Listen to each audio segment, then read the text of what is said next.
कोरापुट नांदनी group को मो हार्दिक धन्यवाद ज्ञापन करछि। मो सुधांशु शेखर पट्टनायक जड़े नाट्यप्रेमी तथा शिक्षाविद।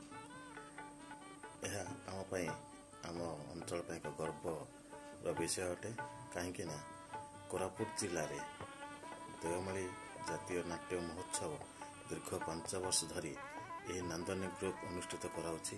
किंतु वर्तमान जेभली भाव में कोरोना बा कोविड-19 समस्या देखा जाइछि, एही महामारी समय मध्य सेमाने तांका अभियान को पूर्णच्छेद देवा पई चेष्टा करि नाहंती एवं एक अन्य उपाय भिन्न धरणर ऑनलाइन माध्यम रे एही नाटक महोत्सव को पालन करने को जाउथवारो मो सेमानंको हार्दिक निज तरफ धन्यवाद ज्ञापन करछि एवं सेमानंकर जो अक्लांत परिश्रम विशेष भाव नांदनिक थिएटर ग्रुप जो भली भाव में परिश्रम करचंती कर्मकर्तागण विशेष भाव सौरभ गुप्ता महाशय एवं सौमेन्द्र स्वाई महोदय एमान को मु हृदय सहित कृतज्ञता ज्ञापन करछि। कहीं सेमाने ये जो नांदनिक थिएटर ग्रुप रे जो भली भाव में चेष्टा जारी रखिछंती, यही जो नाट्य परंपरा को कोरापुट जिलार नाट्य परंपरा को आगो को बढ़ावा यह हमको बहुत मात्रा साहाय्य करुच्ची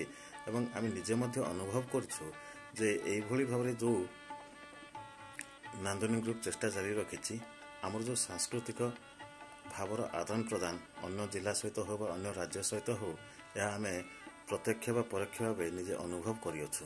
सेथि जगो यह भविष्य में जारी रहू एवं आमर जो सांस्कृतिक वार्तावाह रूपे नांदनिक थिएटर ग्रुप आम अंचल कार्य करुच्ची यापाई मो अशेष अशेष शुभकामना।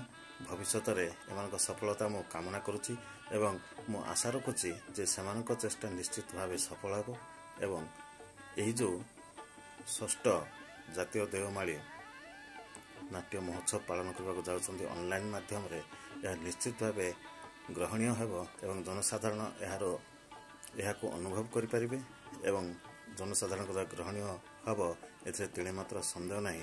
मोर धन्यवाद एवं आंतरिक शुभेच्छा ज्ञापन करी सेमानक सफलता कामना करछि। धन्यवाद।